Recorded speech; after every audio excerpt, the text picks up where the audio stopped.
Fala, corretor! Está começando o seu podcast, mais um episódio do Corretor em Foco. E hoje trouxe uma pessoa aqui que não é corretora, mas está aí, atua nos bastidores, mas atua também diretamente na venda, atua diretamente também com os clientes. Trouxe aqui Samantha. Boa noite, Samantha. Boa noite, é um prazer. Vamos aí tentar falar um pouquinho do dia a dia. Exato. Samantha, trouxe você aqui justamente assim, agora nessa demanda que nós tivemos de contratos assinados, igual esse ano mesmo, já é um ano histórico para nós, fechando entre janeiro, fevereiro, março, 1.200 contratos assinados aí pelas direções, e assim, nós estamos falando aí de 500 corretores que atuam. E aí lá no seu departamento não é tudo isso de pessoas, de contingente. Como que você lidar com isso? Como que foi essa questão? Falar um pouquinho também do seu dia a dia aí com os corretores, com os documentação, com venda, como que você lidar com essa questão? Na verdade, quando a gente fala em volume, né? A gente está falando 1.200 unidades em 3 meses, né? Estamos falando praticamente 400 contratos, dependendo aí nesse período. Então, assim, a gente está falando, é o que você acabou de comentar, né, Aldevino? A gente tem um volume de corretores, Sim, né? Que internamente, a gente não tem nem como colocar como se fosse um funcionário para cada corretor, não tem como, para não cada tem vazão, venda, né? Então, eu acho que, assim, uma correria, né? A gente fala que é onde a gente vai trabalhar, plantar, né, para colher. E até porque, Samantha, o que chama muito a atenção não é só o número de vendas, né? Empresa de vendas está acostumado com bastante venda, mas é porque o nosso nicho de trabalho é diferente. Então, assim, a venda do associativo é uma venda que você traz todos os problemas que qualquer incorporadora que vende SFH só vai ter daqui a 3 anos. Então, nós né? Traz toda a burocracia de financiamento, a questão de explicar para o cliente, de preparar esse cliente, porque o tempo que você tem de preparação é muito curto.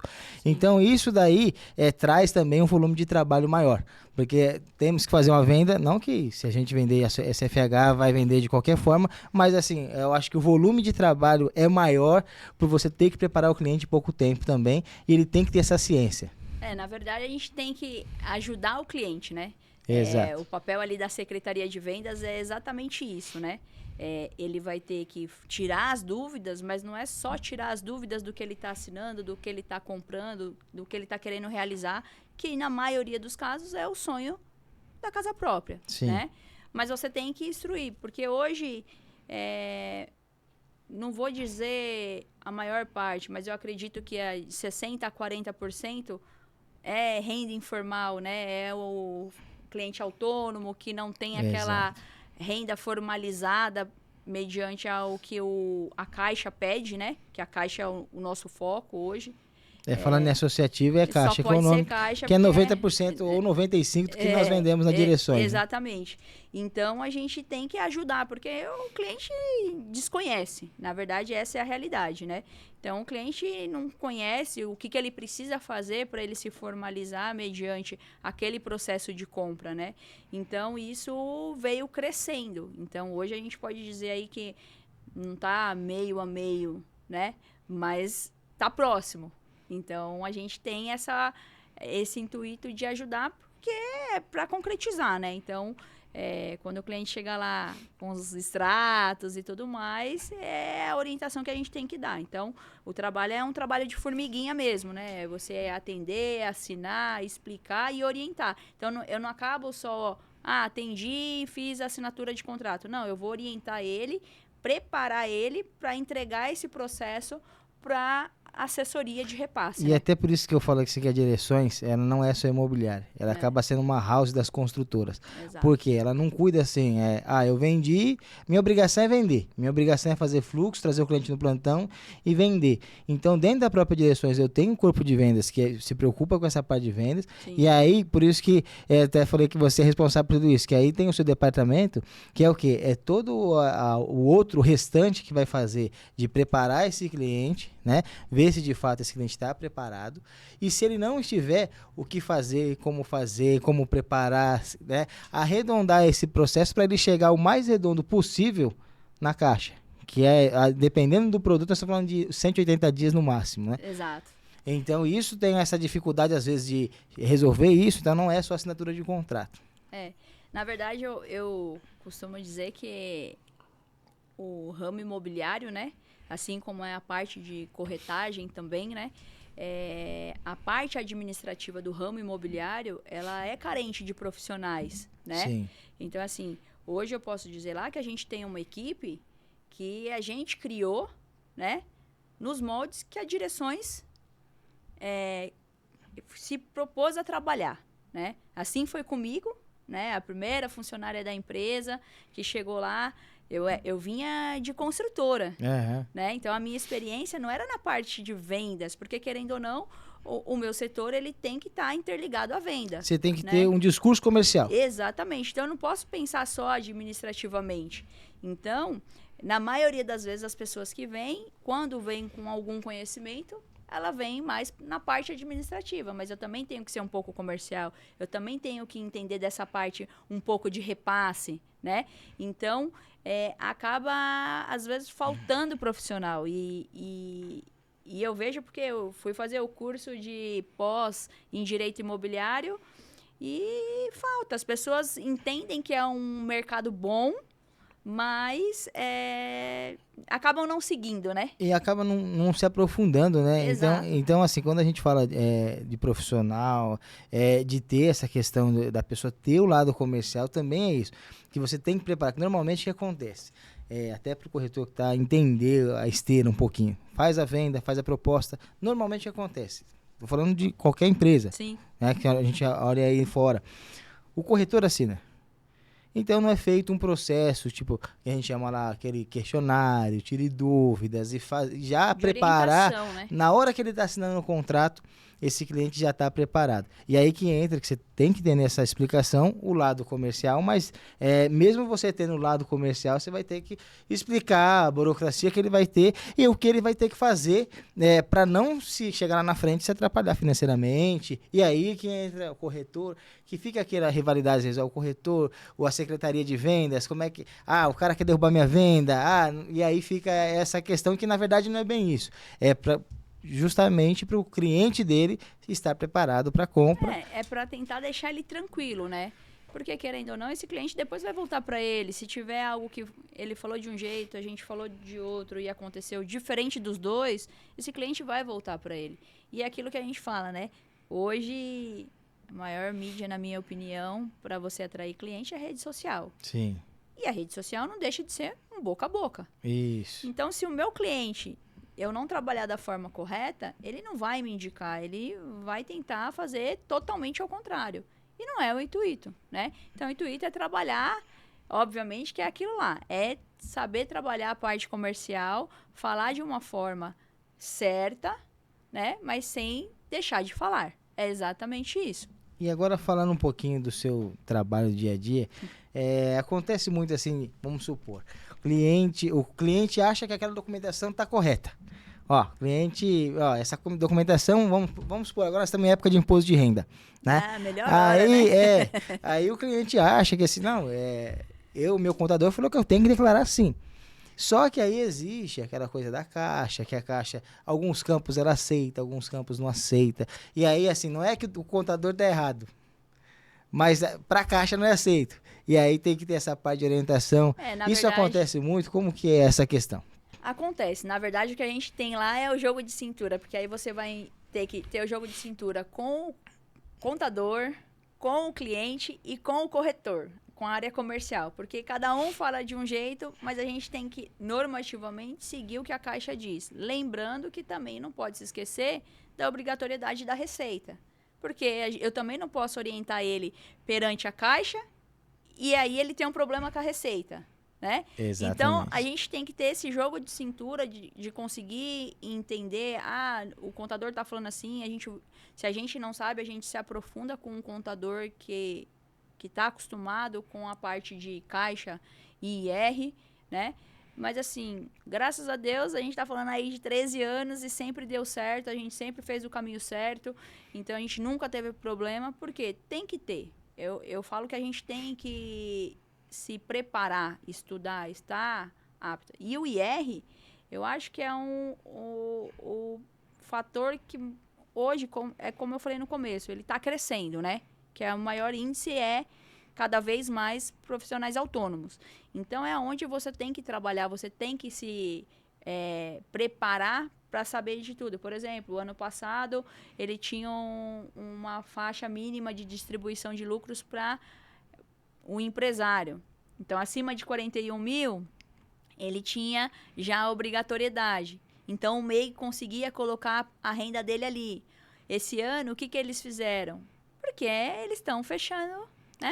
Assim, na verdade, eles querem que declara tudo que passa na sua conta. Que você recolha o imposto. Então, hoje, já mudou para 200. Ué, mas eu vou ter que fazer... E o MEI, que não pode declarar 200? Aí a gente tem como trabalhar, né? Então, o que dentro da Receita permite? O que dentro da Caixa permite? Então, é ter esse jogo de cintura. E aí é o que eu falo. A gente precisa de pessoas que estejam preparadas, né?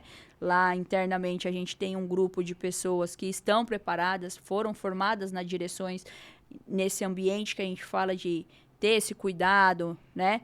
Desde a parte de emissão de contratos, da parte de atendimento ao cliente, de suporte na orientação de documentação, Sim. nas coordenações que a gente tem lá dentro. Então, todo mundo tem que falar a mesma língua e para chegar no comercial da mesma forma e conseguir... Para a esteira andar, né? Exatamente. E aí essa esteira como que funciona? Por exemplo, cheguei lá, o meu processo, venda, né? Cheguei lá, fiz a venda, entreguei para você. E como que é esse passo a passo? Essa proposta chega para a gente manda para um departamento que emite contrato. Então, esse departamento vai preparar o contrato. Ele preparou, ele entrega, né, tudo via online, digital. Ele prepara para a secretaria. O analista da Secretaria de Vendas, ele faz todo o procedimento de chamada de vídeo com o cliente, entrevista. Que agora é gravado também. Que agora é gravado também. Sempre na presença de alguém do comercial, obviamente, para o cliente se sentir seguro, para o pessoal do comercial ver que realmente o que a gente está falando não é nada diferente do que vocês passaram, mas de repente de uma forma diferente, né? E aí depois que o analista faz essa assinatura, ele vai dar a sequência, exatamente, recebi o documento, vou ver se realmente está certo, se precisar orientar o cliente com algo do tipo, ele vai orientar e vai passar também, mediante todo o sistema, as informações para o pessoal do comercial. Finalizou, se for processo de SICAQ, a gente rodou o SICAQ, deu ok, o cliente vem, finaliza o processo e a gente já encaminha para a assessoria. Se for um processo que não está rodando o SICAQ, a gente faz o laudo de aprovação daquela pasta e libera. E aí é onde... E tudo isso online. Tudo online. E aí é onde o corretor fica feliz, né? A comissão no bolso é que o corretor quer, né? Exatamente. Então, essa análise de documentação já é crivo... não vou falar que é crivo caixa, mas 90%, 80% já conforme a caixa. Na verdade, é conforme caixa, né? Exceto uma venda que seja fluxo direto, uma venda à vista, um SFH, que aí o SFH você consegue trabalhar com você todos vai trabalhar os bancos. Com as informações básicas e depois mediante a todos os bancos. Mas o associativo sempre 100% caixa. Sempre se baseando pela caixa. Então, eu sempre falo que associativo, o pessoal fala muito de associativo e nós temos um pouquinho de propriedade para falar porque trabalhamos todos os dias com associativo. E aí eu falo que é o processo inverso. Então, assim, o SFH, até corretor, se você pega um corretor de SFH e coloca ele no associativo, dificilmente ele tem um tempo de adaptação. Tem. Por quê? Ele chega lá e quer ver a tabela. Porque a tabela tem um fluxo. Sim. E nós já fazemos o fluxo inverso, conforme a realidade. Então, vai ter uma simulação que também depois vai ser confirmada por vocês. Então, assim, o processo é inverso. Ao invés de eu jogar, igual eu falei, jogar todos os problemas, pegar lá documentação, que também ele vai ter, a questão de taxas que ele vai ter, que aí eu vendo como valorização. Essas coisas que tem no SFH, que às vezes o pessoal coloca. Que a gente tira, né? Então, tem um processo de venda de imóvel na planta, tem um processo de venda natural de qualquer imóvel que você vai comprar na planta, seja ele que você vai ter só a correção do INCC, seja ele que você vai ter uma evolução de obra junto com o INCC, mas você vai ter um processo, só que sempre no SFH é mais fácil até de você explicar isso para o cliente. Porém, o cliente hoje é muito mais informado, né? Então, nós estamos falando de um tipo de cliente que hoje já vem mais informado. Então, hoje, antigamente a gente falava de NCC, ninguém sabia o que era NCC. Exato. Hoje em dia o pessoal já conhece um pouco de NCC, né? Exceto algumas pessoas, mas a maioria já conhece. Eu até costumo falar que NCC evolução tem também classe econômica. É. Porque se você colocar assim, ó, INCC para classe mais econômica, INCC é um problema. Se você pegar lá, é um produto de 200 mil, Sim, 180, ele não consegue visualizar o INCC. ele não consegue compreender como que é Como essa que é forma de calculado. correção. Agora, se como você que é pega um feito. produto de 350 a 400, esse cliente dificilmente não vai conhecer de INCC. A maioria já conhece de INCC, mas não conhece de evolução de obras. Já não conhece o outro ponto. Exatamente. Então, assim, que pro econômico é mais fácil. Ah, não, isso aqui em cima da parcela já é mais fácil de você explicar. Então, assim, tem essa coisa que nós temos que desmembrar, tanto na parte comercial, quanto na parte, depois vocês também vai ter que falar disso de uma forma também, meio que comercial, mas explicar esse ponto para ele, vai estar no contrato. Sim. E aí isso daí tem que esmiuçar durante a venda. Né? E isso às vezes torna um problema para um, para outro, o discurso se não tiver alinhado. Eu acho que o crédito associativo hoje ele é muito mais atrativo e aceito no mercado, até que mesmo que o próprio SFH, né? O SFH, a gente, toda vez que está explicando, eu falo, olha, qual é a vantagem? O SFH, esse senhor vai ter como aportar durante a obra valores mais altos, parecido com o que a Caixa vai fazer, né? Porque aí você consegue de fato só ficar com o INCC, mas não vai ter a evolução de obra. Mas para isso você precisa ter esses aportes durante o período. O associativo, ele te ajuda. Por isso que a gente fala que o associativo, querendo ou não, ele cresceu muito. Por quê? Por conta do INCC. Se eu estou te ajudando a bater com o valor que a Caixa libera, o meu INCC, a partir desse momento, ele também vai ser menor, porque ele vai ser com base no saldo devedor menor. Sim. Né? Então, mas existe essa dúvida mesmo. É exatamente isso que você falou. O cliente que é para os 200, 250 mil, ele consegue entender a parte da evolução de obra, mas o INCC ele fica meio perdido. Você explica, ele entende, mas às vezes ele fica, entendi, mas não entendi. E no SFH já é o contrário. Quando você fala evolução de obra, não, o que é evolução de obra? Não sei. Eu vou financiar lá na frente. Não, mas financiamento não é agora, né? E antigamente não existia, né? Assim, até existia o crédito associativo, mas não se usava. Sim. Essa era a realidade, né? Então, a gente tem muito cliente que o filho vem comprar com o pai. O pai foi lá acompanhar, porque já comprou o imóvel. E aí o pai fala, não, mas na minha época, não, só tinha NCC. Sim, porque não existia o crédito associativo. Hoje, se o senhor não tiver aportes, é o mais indicado, né? O crédito associativo. Sim. E aí é onde dá exatamente esses problemas. E dependendo até da renda. Se você falar assim, ó, dependendo do ticket que você vai comprar, falando de renda até 15, 16 mil, o mais aconselhado ainda é associativo por questão de aprovação. Sim, Porque assim, se você... ter a certeza, né? Porque é onde você tem a certeza. Se é uma renda, 30 mil, aí, se ele for regrado financeiramente, que também tem isso, ele ainda consegue uma aprovação em um banco ou outro, se bem que hoje, os bancos também se conversam. Sim. Né? Então, aquela coisa que antigamente eu tinha um dinheiro, por exemplo, tinha um problema com a Caixa. Então, não, eu vou fazer no SFH porque tem um problema com a Caixa e vou lá na frente eu financio com o Bradesco. Hoje em dia, tá mais difícil essa questão. Até a questão de regularização de renda também é mais complicada. É mais complicada, tem a questão também de como o cliente vai estar. Por exemplo, hoje ele está num perfil financeiro, amanhã ele não vai estar. Então, ele pode ter essa diferença, né? Então, hoje eu conseguiria um financiamento, mas será que daqui 2 anos eu vou conseguir? A taxa que eu tenho na Caixa hoje, ainda ninguém bate, né? Sim. Há uns 2 anos atrás, o Santander e o Itaú fizeram no mercado uma taxa que nunca tinha visto. Que foi né? pandemia. Foi pandemia, conseguiu pegar o que eles precisavam de cliente no mercado e a Caixa também não queria aquele nicho de cliente. Essa era a realidade. Hoje voltou o que é o normal. A Caixa é o banco com menor taxa. Né? Exato. Então, eu acho assim, você correr o risco de ficar lá pagando 3 anos para depois saber se vai aprovar, se vai seguir. A gente não sabe se eu vou querer ficar, se eu vou seguir. E aí tem os ônus contratuais, né? Então, hoje o crédito associativo, querendo ou não, ele ainda, na minha visão, ele é Para imóvel na planta, então, não tem que se comparar. Porque, vamos supor, Tem, nós estamos né? falando assim, você está falando que há 2 anos atrás teve isso. Então, teve lá, eu vi, nós vimos vários casos. O Santander me ofereceu 6% de taxa. Chegou a 6%. Chegou a 6. A taxa do Santander e tal, ficou ali.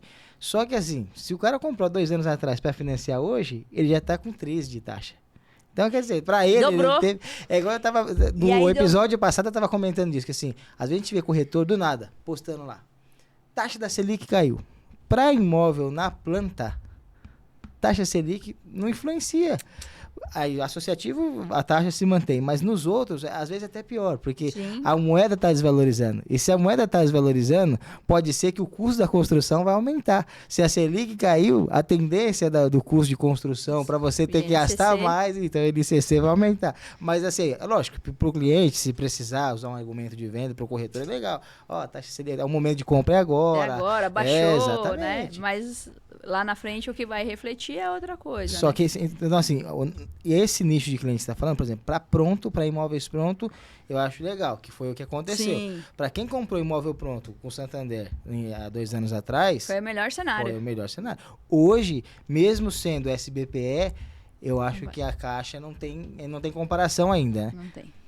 Até por questão de verba, por questão de de ser também a propriedade, de ser a Caixa, verdade, de ser responsável pela habitação. Eu acho que acaba perdendo o fundamento aí do programa popular que ela tem. Porque Sim. se ela... Porque o que o Santander e o Itaú, por exemplo, fez foi para qualquer nicho de cliente. Seja com 5 mil de renda, seja com 50 mil, 100 mil. E a Caixa, ela vai privilegiar quem? A baixa renda. Sim. Então, a taxa dela menor vai ser para baixa renda. Não para quem está hoje aqui com 20, 30, 40 mil de renda, né? Então, o foco da Caixa, ela vai beneficiar. Que hoje é o que mais vende, né? Sim. E agora, deixa eu fazer uma pergunta. Você que está mais por dentro desse assunto. Vamos supor, naquela época teve aquela questão de saque de fundo de garantia, teve essas questões por questão econômica no país, né? Isso influencia em verba para financiamento? Não. Não influencia Na verdade, nada. eu acho que assim, pra gente, quando eles começam a liberar muito isso, por exemplo, acaba atrapalhando um pouco em qual sentido? Por exemplo, o cliente vai usar o FGTS dele. Então, ele tinha 15, hoje ele já não tem mais 15. Que agora liberou. Antigamente, se ele tivesse 15, era 15 que ia usar. Era 15 com a correção. Hoje em dia lá, não pode. Hoje não. Então, por exemplo, se eu usei meu FGTS, fiz uma antecipação de saque aniversário, fiz um empréstimo que eu dei garantia ao meu FGTS. E nesses casos, eu posso cancelar, fazer alguma coisa? Pode. Na verdade, aí ele precisa procurar a Caixa. E aí, vamos supor, eu fiz uma antecipação do saque aniversário, que equivale a 2 anos. Eu tenho que procurar e ver qual o valor da dívida que eu tenho que quitar para que o meu às vezes FGTS... compensa. Vamos supor, você tem 30 mil porque geralmente ele nunca vai te liberar o valor total, né? Ah, é. Tá. Então, vamos supor, eu tenho 20 mil, ele me liberou 8 de antecipação. Ah, mas já passou um ano, falta... Então, se você quiser usar o seu FGTS, você tem que devolver 5 mil. Você vai lá, devolve 5 mil, espera o prazo da Caixa, que ela fala que é em até 30 dias, e aí você consegue usar. Então, assim, para o cliente que está precisando do dinheiro, ele ajudou. Mas aquele cliente que precisou do dinheiro e depois foi usar para o financiamento, atrapalhou. Porque aí o cliente não sabia, né? E aí acaba interferindo nessa hora da utilização, que é a hora que você pode usar o FGTS, né? E só implicou nisso, a questão de financiamento, não teve questão de... Para liberação de verba, não. Não teve nada Quanto disso. a isso, foi tranquilo. E deixa eu te fazer uma pergunta sobre essa questão de aprovação. E usando também isso daí, fundo de garantia, a verba, por exemplo, Minha Casa Minha Vida, verba do fundo de garantia. SBPE, verba da poupança. Uhum. Como que isso daí tem diferença na avaliação da Caixa? Em você, vamos supor, na conformidade? Tem alguma coisa que é diferente, o crivo, ou é tudo igual? Para liberação de dinheiro, tudo? Na verdade, o recurso vem, é o que você disse, um vem do fundo de garantia, outro vem da poupança. E o que a gente fala assim... No final do ano sempre dá uma diminuída, né? Por exemplo, o ano passado foi tranquilo. Diminuiu um pouco o SBPE, segurou um pouco mais. No começo do ano segurou um pouco Minha Casa Minha Vida. Por quê? Estava trocando plano, né? Fazendo as atualizações. Mas num normal, ele segue cada um, né, com o seu caminho. Um pela poupança, um pelo FGTS. Mas, assim, teoricamente, a gente não tem problema. Nos últimos anos, a gente não teve tanto problema assim, não. E agora, e o procotista? Como que funciona a regra do procotista? Que é todo mundo bem falado, né? Assim, vê muita gente falando do procotista e como que é feito, como que é de regra de fato do procotista? Então, na verdade, o procotista, ele existe, né? Teve uma época que foi tirado. Não é que ele foi tirado, não tinha verba. É porque né? antigamente o que fazia? Os imóveis mais caros, por exemplo, Exato. liberava a verba em janeiro. Aí o cara deixava para financiar em janeiro e usava a verba do procotista em janeiro, né? Exato. Chegava em setembro já não tinha. Já não tinha mais procotista. Hoje existe o recurso. Não é igual o recurso que a gente tem para SBPE, pro Minha Casa Minha Vida. Então, assim, é menor, por isso que a gente fala que às vezes tá com escassez, né? Tem que ficar lá e esperar. Ah, entrou verba. A gente brinca, ó, tem verba no procotista, então tem que correr para pegar. Então você tem que estar com o processo pronto, só esperando chegar a verba para poder selecionar para aquele contrato que você está fazendo. Mas a regra é para ser aquele cliente intermediário, né? Ele não é Minha Casa Minha Vida e para eu não colocar ele no SBPE, eu ponho ele no procotista, desde que ele tenha o recolhimento da FGTS. Quanto tempo de recolhimento tem que ter? 3 anos. A regra é a mesma, né, para quando você quer usar o FGTS, então você tem que estar com saldo ativo, porque, por exemplo, no Minha Casa Minha Vida, se você não tiver FGTS, mas você tiver os 3 anos, você tem direito ao redutor de 0,5% na taxa. Certo. Na regra do procotista, você precisa ter saldo ativo do FGTS, né? Então, o procotista, na verdade, eu só posso enquadrar esse cliente se ele tem os 3 anos. Exato. Porque o Minha Casa Minha Vida, ele não tem o subsídio, mas Exato. eu consigo enquadrar ele, se ele não tiver renda. Se ele tiver aí. uma renda informal, vamos supor. Eu, desde quando comecei, sempre fui informal. Nunca recolhi. Eu consigo entrar na Minha Casa Minha Vida se eu não tenho imóvel, se eu tenho da faixa de renda. No procotista, eu não consigo. Não consegue. Eu preciso ter o recolhimento dos 3 anos. E o que mais? O critério mesmo do Minha Casa Minha Vida? Você precisa... Não ter imóvel? Não ter imóvel. Na verdade, o procotista, ele tá um pouco abaixo hoje, né? Falando em taxa, ele tá um pouco abaixo do que é o SBPE. Então, é uma forma de beneficiar o cliente que foi promovido a sair do Minha Casa Minha Vida, mas aí eu não preciso colocar ele no SBPE, desde que ele tenha essa regra aí. É a primeira regra, né? Porque às vezes acontece do cliente, eu tenho 3 anos, mas eu não tenho FGTS mais. Então, eu não consigo te alocar lá, né? Então, você tem que ter FGTS ativo. Tem que estar ativo. Então, porque assim, às vezes a pessoa também não entende. Toda essa questão de Minha Casa Minha Vida, e às vezes na hora de fazer a simulação, o corretor sempre faz simulação, fiz a simulação. Aí eu coloquei, achei procotista, achei uma taxa maravilhosa. E aí eu não consigo enquadrar o cliente se de fato não fizer as perguntas corretas, se não fizer uma entrevista de venda que de fato condiz com o que o cliente precisa. E a gente até avisa o cliente, porque aí como às vezes a verba fica mais escassa, então a gente fala, olha, a gente vai tentar no procotista, só que assim, o processo, né, o tempo do processo pode ser que não seja igual o normal do SBPE ou do Minha Casa Minha Vida. E tem aquela questão, acho que o procotista acho que não financiava 80, igual o Minha Casa Minha Vida, acho que era 70, alguma coisa assim. A gente fez alguns recentes e deu 80. Deu 80? Não deu 90. 90 não. É que 90 eu acho que é só SBPE mesmo, né? E na SAC, né? Então, 80 na SAC, 90 na SAC, aí é para o cliente que tem renda, exato. que vai ter uma avaliação melhor, que tem um poder melhor. Aquisitivo exato. Melhor, porque, e assim, de fato também 80, considerando os fluxos que nós temos de obra, às vezes suficiente, é suficiente para o cliente precisa. Hoje até o cliente que tem renda para fazer na SAC, ele prefere o price, né? A price. Eu ia perguntar isso, o SAC ou o price?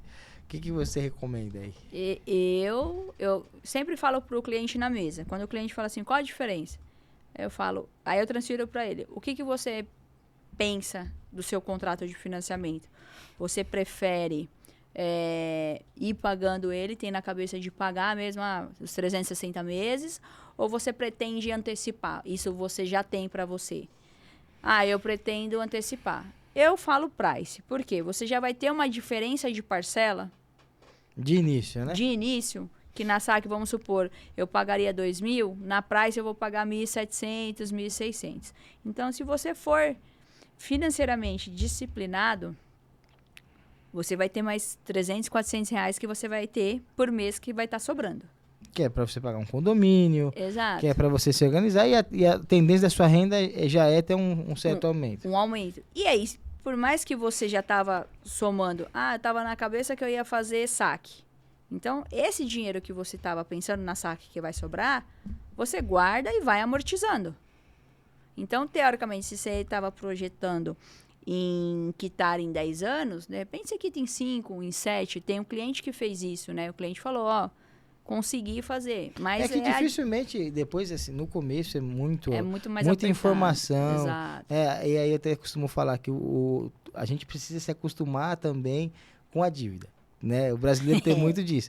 Então, os 2, 3 primeiros meses, acho que é o mais... A não ser que tiver alguma coisa econômica e a INCC der uma subida muito grande. Mas se ele se acostumar com não falo nem dívida, eu falo o comprometimento, né? Ele ter aquele certo comprometimento de, preciso pagar, porque também na nossa aprovação tem já um pouco essa avaliação, se dá para o cliente pagar fluxo e juntar. Sim. Então, se ele se acostumar com o fluxo dele, dificilmente na parcela, ele adotando isso, ele vai sentir muito essa questão. Né? Eu na minha visão, que eu falo para o cliente, né? O senhor tem que estar preparado que os 2 primeiros anos, durante obra, vão ser apertados. Por quê? O senhor vai ter evolução de obra, vai ter o INCC e tem a parcela. E às vezes se ele morar de aluguel, vai ter os custos dele, né? Só que isso é uma preparação para quando você pegar suas chaves. Porque o senhor vai estar acostumado a pagar mais do que o senhor vai pagar. Então, é se reorganizar financeiramente, né? E aí, voltando um pouquinho no que você falou aí atrás, eu tenho o cliente da baixa renda e da renda alta.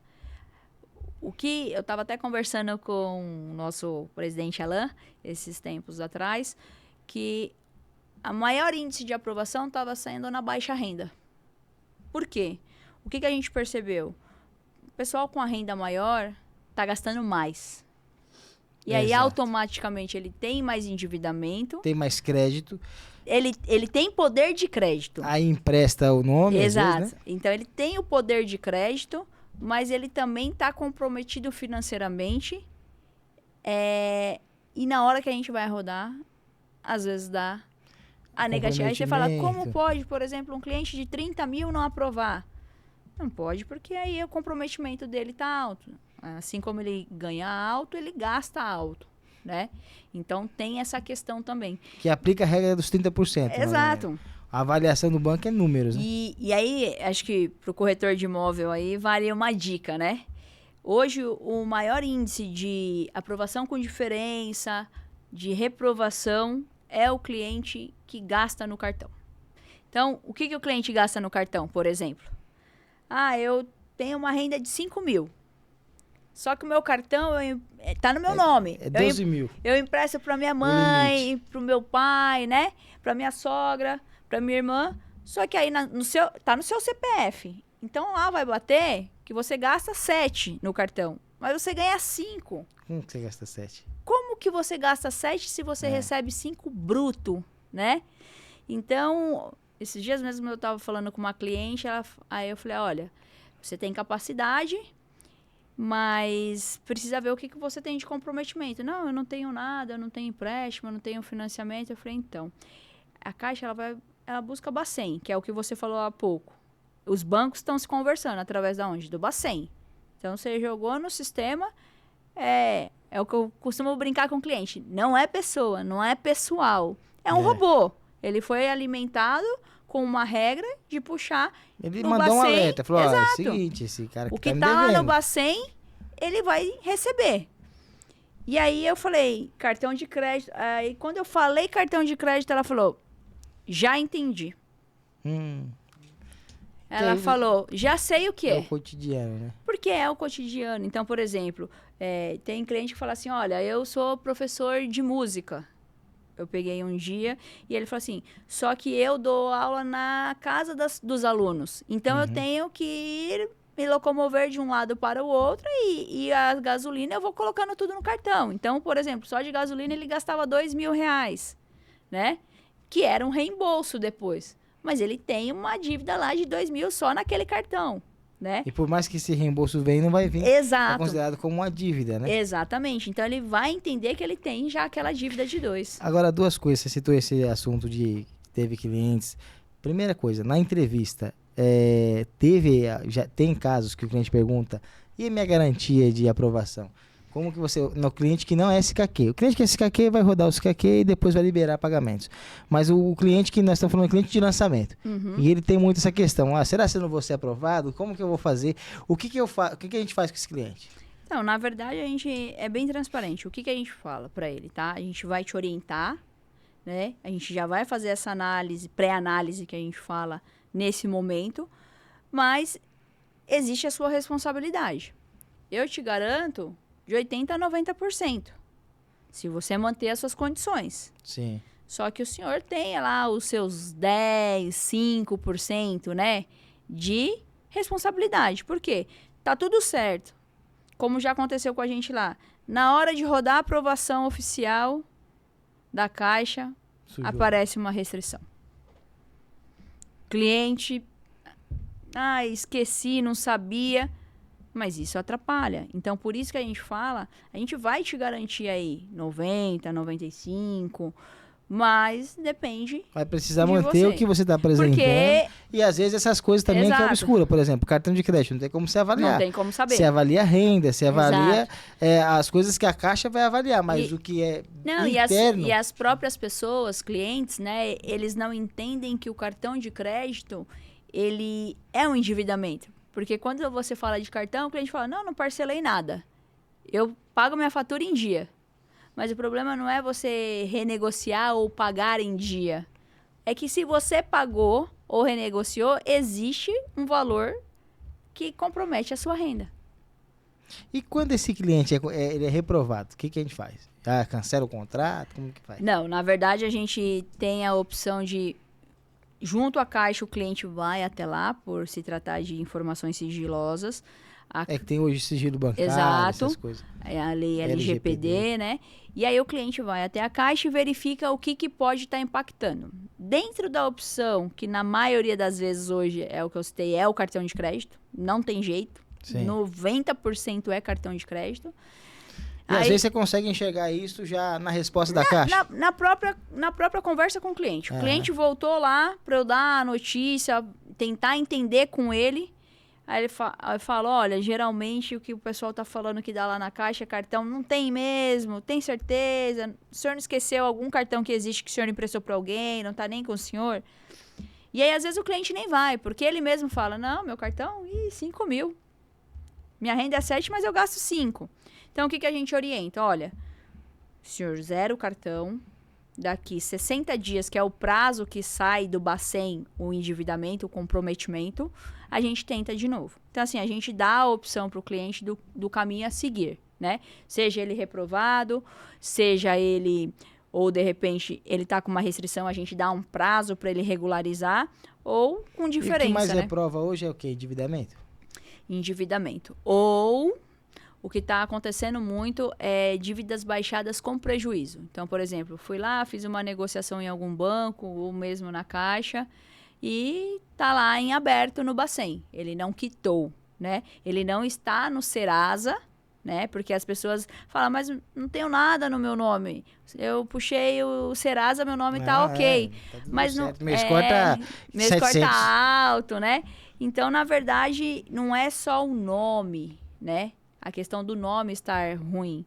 É a questão que o meu comportamento, né? Então, isso também interfere. Então, tem que ter um comportamento financeiro. E aquele cliente, por exemplo, que não tem cartão de crédito.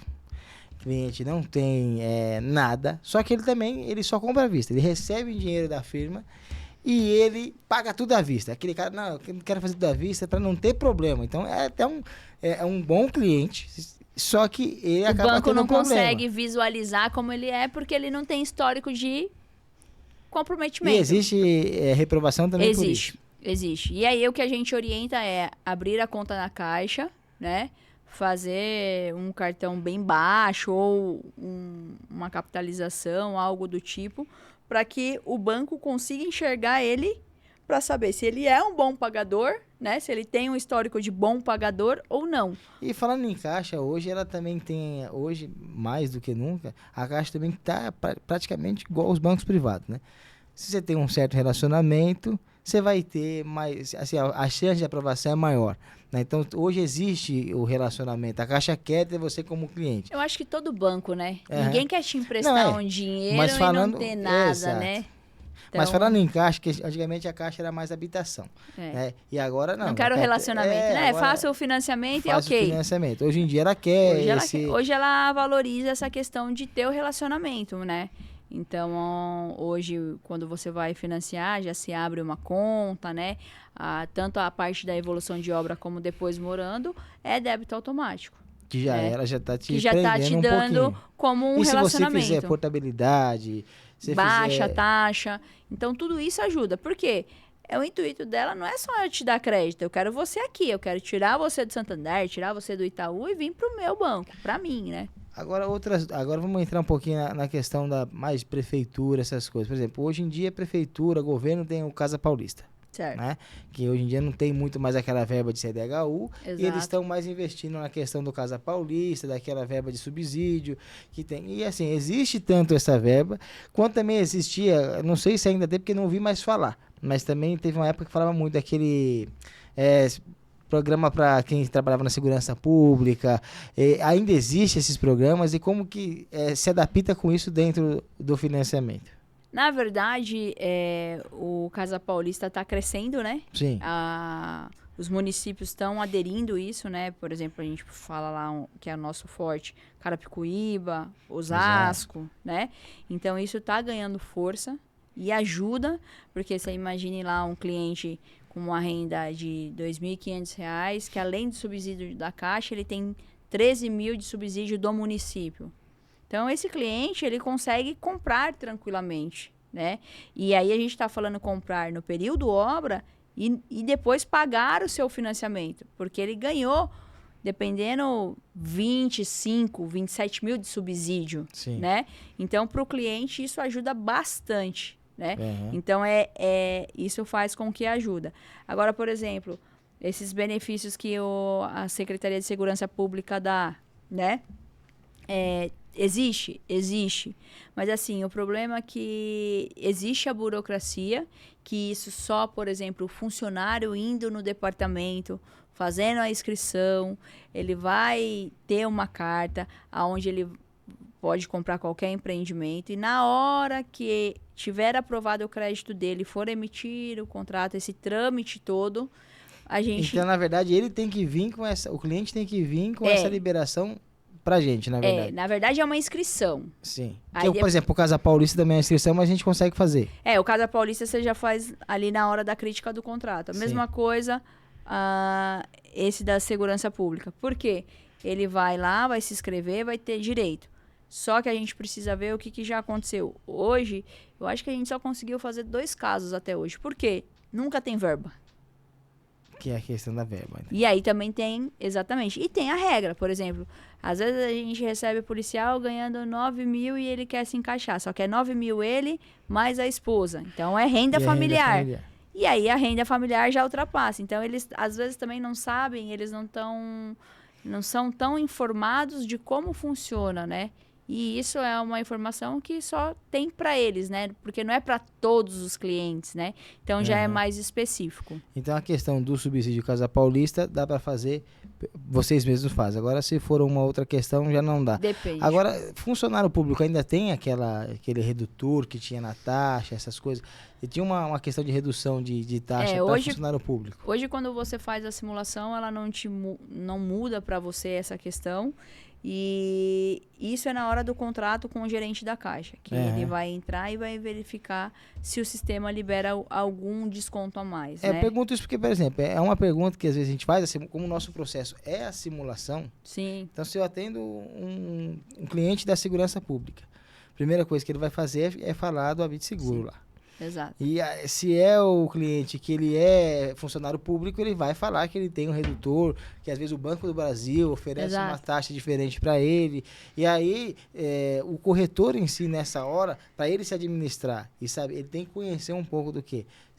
Qual o momento que entra esse desconto, se é nesse primeiro momento, se não é, se o cliente tem direito, se não tem direito, como que ele se adapta com isso? Na verdade, esse benefício para o funcionário público, né, sem ser da segurança pública, ele é feito no momento que ele está lá com o cliente.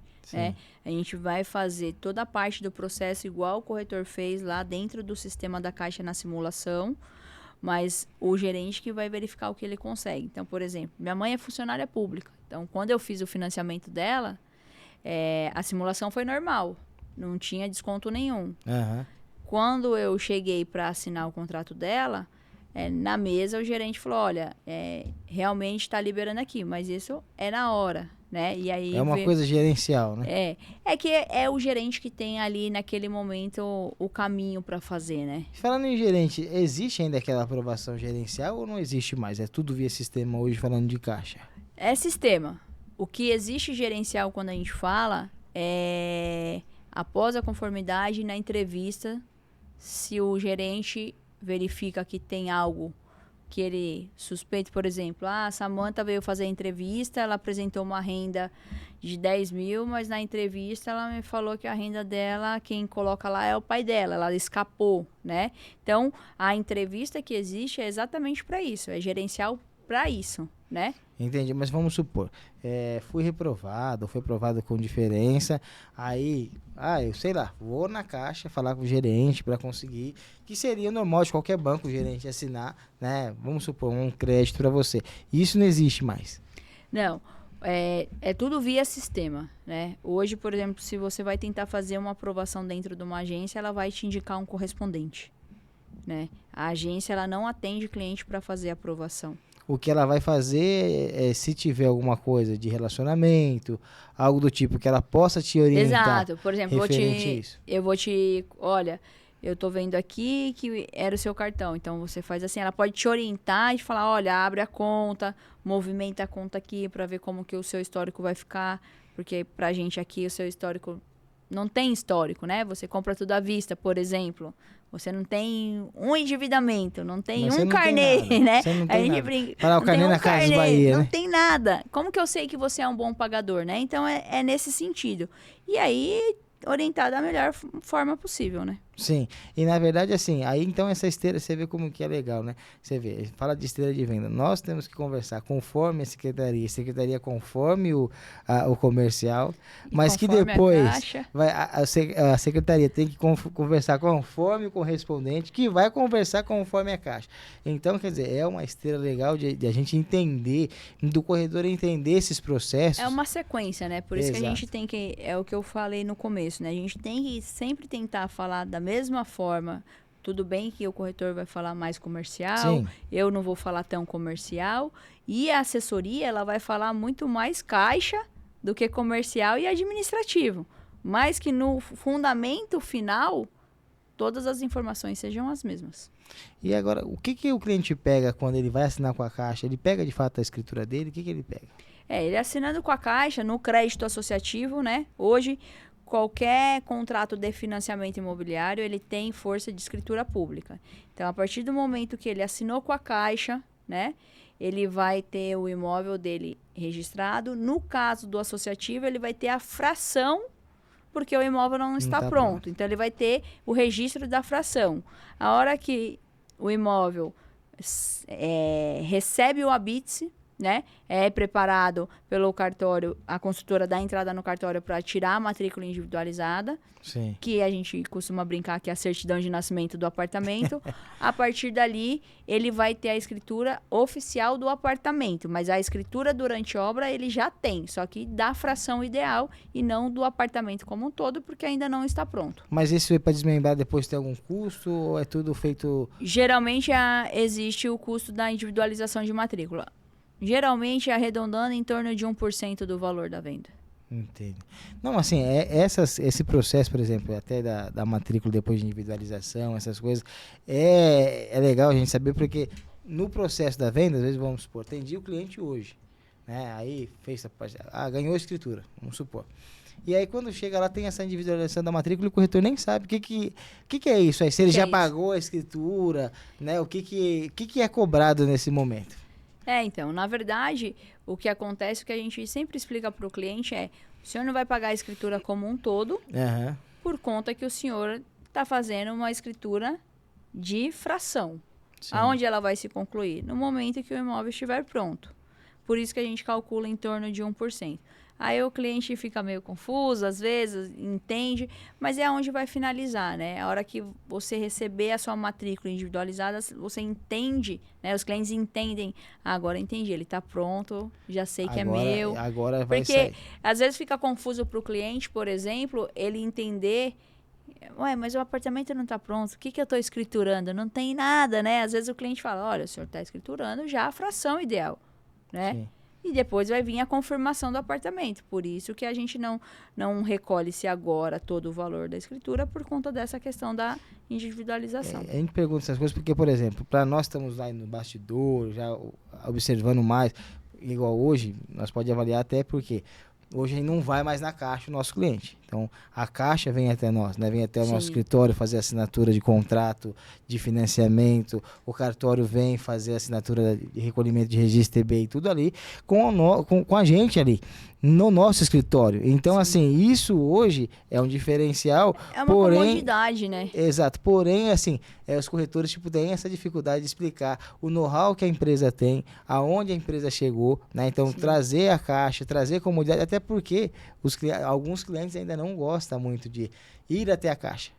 Que acha que vai pegar aquela fila. Exato. Né? Tem essa visão ainda, exato, né? Que acha que vai fazer, vai participar de algum programa social. E que hoje o setor de habitação da Caixa é muito forte nessa questão. Mas mesmo assim, o cliente não vai precisar ir até a Caixa fazer nada. A gente, em conjunto com as agências parceiras, né? A gente conseguiu fazer de uma forma que, pensando no cliente. Sim. Tudo que a gente faz é pensando no cliente. Então, tem cliente que, olha, eu não consigo ir em horário bancário, como é na Caixa. A gente marca a assinatura para 8 horas. O cliente que precisa chegar um pouquinho antes, a gente consegue adequar. O cliente que precisa chegar um pouquinho depois, a gente consegue adequar. Mas é pensando no cliente, porque a comodidade. Se for a agência, tem que ser o horário da agência, não tem jeito. E aí deu 4 horas, precisa sair, não pode ficar lá. E acontece, vamos supor, às vezes a Caixa está lá assinando e tem algum enrosco na hora da assinatura com a Caixa. E aí volta a esteira.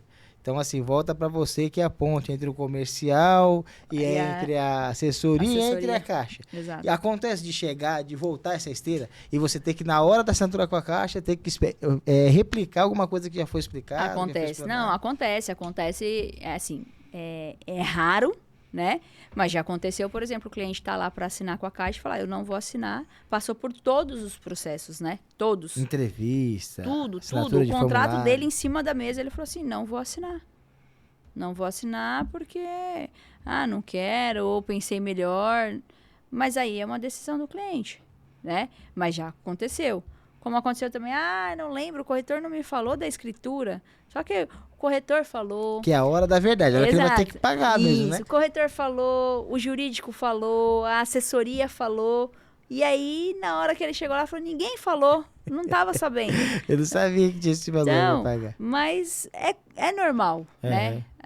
Eu acho que, assim, é pequeno esses entraves que tem, mas sempre acontece um ou outro de falar. Mas que a gente consegue... Os nossos números estão aí, né?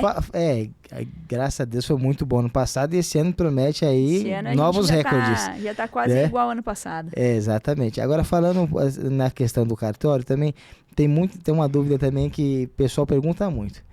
Eu tenho direito a 50% da minha escritura, né? Então, assim, confunde essa questão de desconto para quem tem o primeiro imóvel. É que eu acho que a forma que divulga-se para o cliente, né, para o público, você deixa entender que ele vai ter direito a 50% de tudo. E, na verdade, não é de tudo, né? Uma escritura, ela está composta do quê? Ela está composta do banco, das taxas do banco que você está financiando, do ITBI do município, né, que você está comprando, e do cartório de registro.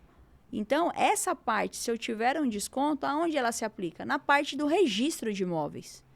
Então, que a gente está falando que de 3 partes em uma. Então, a gente já não pode falar que é 50% de tudo, né?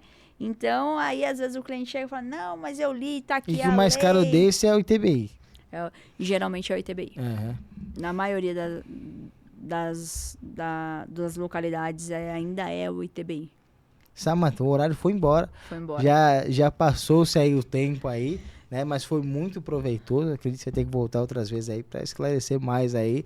Tenho certeza que foi de muito proveito aí a sua presença aqui. E você também, corretor, que quer participar, que quer tirar suas dúvidas, fique ligado aí que em breve também nós vamos ter aqui programas ao vivo para você tirar sua dúvida ao vivo, falando diretamente conosco, mandando as suas perguntas e nós vamos responder ao vivo também. E aí a Samantha volta ao vivo também para responder ao vivo a dúvida do corretor. A gente tenta ao máximo expressar um pouco das dúvidas, do processo. Que é do dia a dia, né? Exato. Isso faz parte. Eu que agradeço o convite aí. Estamos à disposição e vamos para mais. É isso aí. Muito obrigado. Boa noite. Obrigada.